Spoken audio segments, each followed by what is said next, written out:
What is up? I am Sage, this is D&D Daily, and today I'm doing a blind stat block reading of the DracoHydra from Fizban's Treasury of Dragons. Let's go! The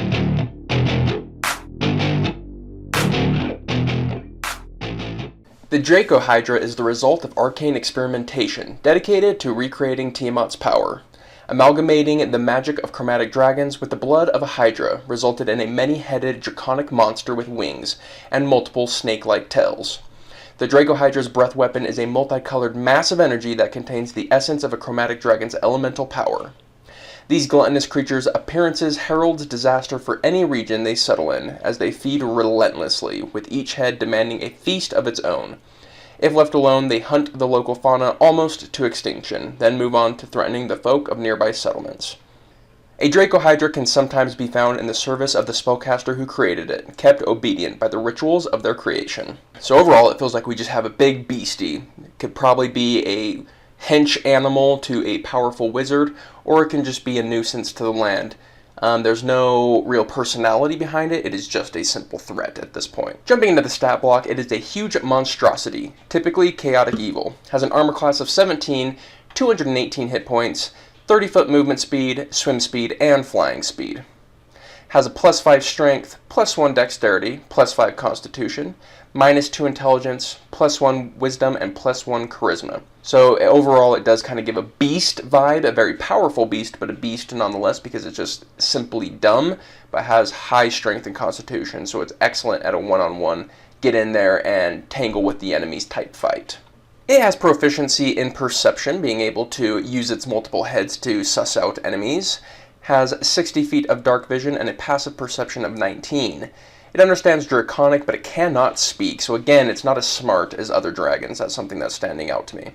Multiple heads. The DracoHydra has 5 heads. While it has more than one head, the DracoHydra has advantage on saving throws against being blinded, charmed, deafened, frightened, stunned, and knocked unconscious. Whenever the DracoHydra takes 30 or more damage in a single turn, one of its heads dies. If all of its heads die, the DracoHydra dies.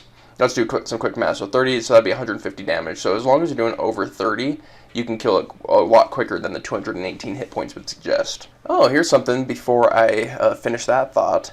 At the end of its turn, the DracoHydra grows 2 heads for each of its head that died since its last turn, unless it has taken radiant damage since its last turn. The DracoHydra gains 10 hit points for each head regrown this way.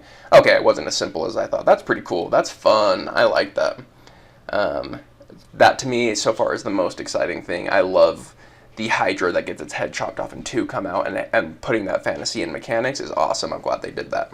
Reactive heads. For each head the DracoHydra has beyond 1, it gets an extra reaction that can be used only for opportunity attacks. Wakeful. While the DracoHydra sleeps, at least one of its heads is awake. Multi-attack. The DracoHydra makes as many bite attacks as it has heads. This guy's awesome. Bite. Melee weapon attack +9 to hit, reach 10 feet. 1 target. On hit, it does 1d10 +5 damage of a type chosen by the DracoHydra. Acid, cold, fire, lightning, or poison. Prismatic breath. Recharges on a 4 and a 6. 4 through 6, excuse me. The DracoHydra's heads excel a single breath of multicolored energy in a 60-foot cone. Each creature in that area must make a DC 17 dexterity saving throw. On a failed save, the creature takes 6d10 damage of a chosen type of the DracoHydra.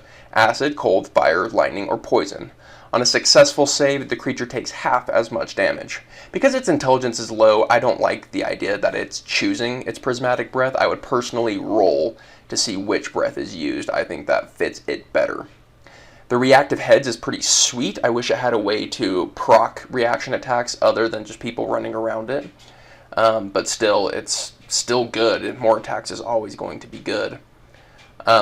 It is a cool monster. It doesn't have any complexity to it. It's a simple beater, but the heads being removed and more heads growing and it getting more attacks, that's an intimidating creature. And I definitely want to run it. This seems like the type of creature that would be so fun to fight. It's definitely a boss monster coming up in my campaign. No doubt, no doubt. This thing's too sick not to use. How would you use the DracoHydra in one of your games? Was there some complexity that I didn't point out? If so, let me know in the comments below. You can also let me know what you thought of this video by giving it either a thumbs up or a thumbs down. Either way, it's going to help me know what kind of content you're looking for.